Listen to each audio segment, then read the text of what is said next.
The project is all about peatland restoration. The peatlands in the southwest are degrading, and our project is about restoring those. Behind all of this is a massive amount of goodwill, funding and involvement that comes from a lot of other partners, stakeholders. We need all these people involved in the project, because if we don't have that united voice, things won't happen.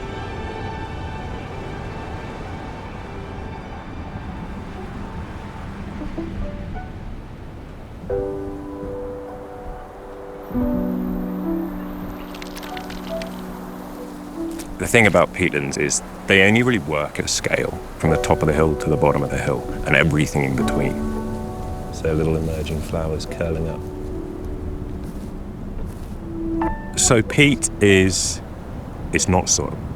First thing to put out there, peat is composed of very high levels of organic matter. And what I mean by that is, we're in a landscape with a lot of organic material in it. Lots of leaves, lots of flowers, lots of bits of growing stuff.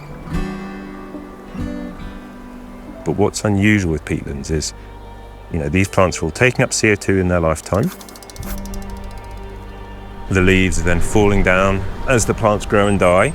In a good system, in an intact bog, so all this dead matter will fall down to a waterlogged surface. So it will fall down into shallow pools, which have very low oxygen content, and the water's very acidic.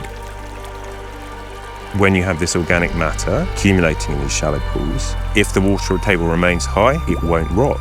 And because of that, you get this accumulation of tiny, tiny amounts, like incremental, 1 millimetre per year, maybe a little more, of organic matter each year. Over a very long time, that unrotted organic material forms peat.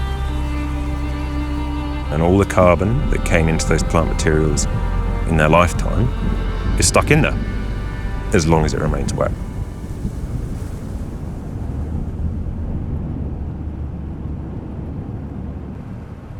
In the UK, peatlands store around 3.2 billion tonnes of carbon, but we know they're degrading, and that carbon store is being lost.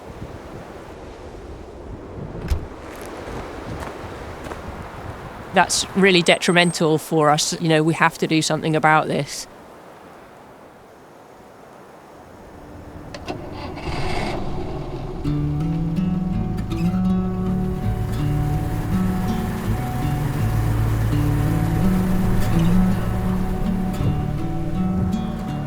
It's estimated that 80% of the UK's peatlands are damaged, and that damage has come about through human activities over hundreds and hundreds of years.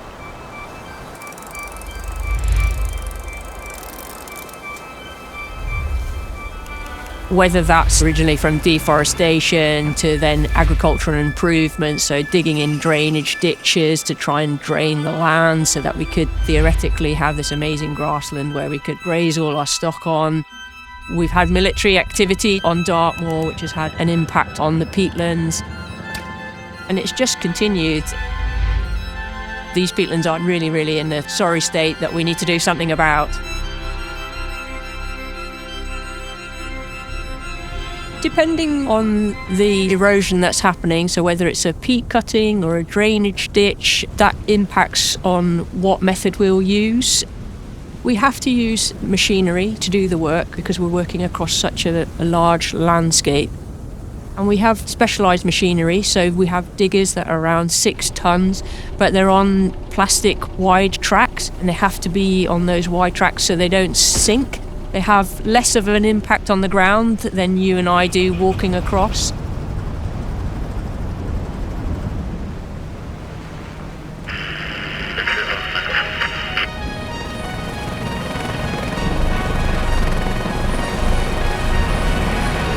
So we are currently up at Great Nuts Head at the top of the River Plym. We're doing 33 hectares of peatland restoration here.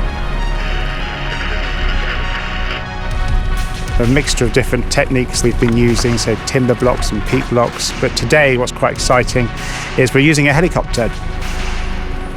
And these guys are basically looking to block erosion features in the landscape, so features that have been caused by extracting peat, helping to raise the water table within the peat, helping to re-wet it. And when we do that, we're able to lock in the carbon that sits within that peat. So at the moment, these peatlands are emitting quite a lot of carbon to the atmosphere. At the same time, we're stopping carbon leaching out into the water and entering into our rivers and streams. And we're also trying to slow the flow as well. So actually try and hold as much water as possible up here on the high moor. We're helping to mitigate against flooding. Peat bog in good condition holds a heck of a lot of water.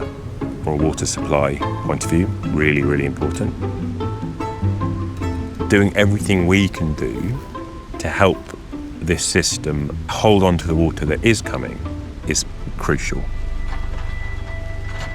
If we can restore them, hopefully we can get them to a point where over a long, long period of time they can start storing that carbon again. And vegetation will come back into those areas and pool up nicely with sphagnum mosses and kickstart the peat building process again.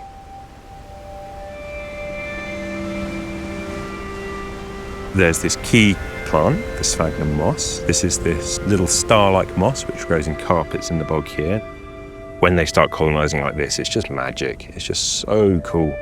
It's what people tend to call an ecosystem engineer. It changes the ecosystem to help it and also generates the conditions under which peat can form. This is the key driver in peatland restoration for a couple of reasons. So A, it stores huge amounts of water, so it keeps it wet. As well as storing huge amounts of water, it also actively acidifies that water, so it also means that things won't rot. Both of these things creates the perfect condition for peat to form. And in a healthy bog, it will characterise the system. It will be a carpet of moss. But as soon as you get damage, so once the water table drops, as well as releasing the carbon from the peat, it also makes it really difficult for the sphagnum to survive. So a really big driver for us in doing restoration work is re-wetting that peat and providing the conditions for the sphagnum to return, because they all rely on each other.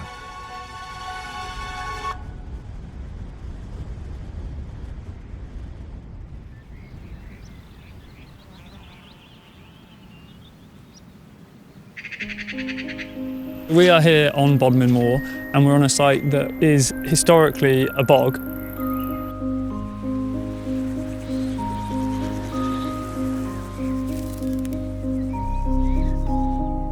And at some point in the past, this plantation's been planted here.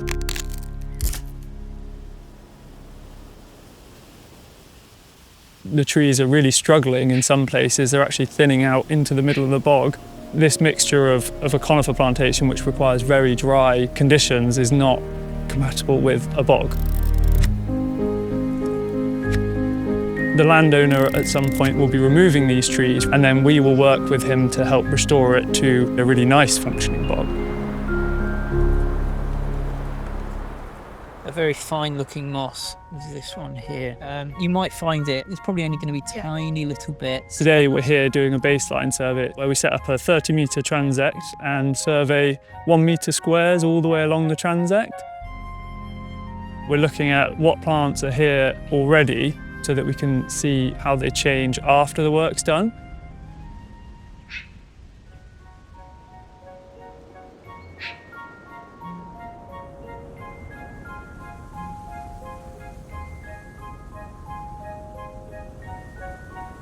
They're just in there somewhere. Yeah, you just see its head. Oh no, that's a black darter. Yes. Beauty. Yeah, good spot. Because they are a specialist species for this habitat and they're quite rare. And there is the UK's smallest species of dragonfly, female black darter. And it's one of a number of species which are associated with moorland pools and moorland bog systems. So it's one of the species that really benefits from the peatland restoration work that's going on up here. And it's fantastic to see these up here on a site that has only been restored over the last 2 winters. So the monitoring side of the project is really important. It helps to inform the impact that we're having on the landscape.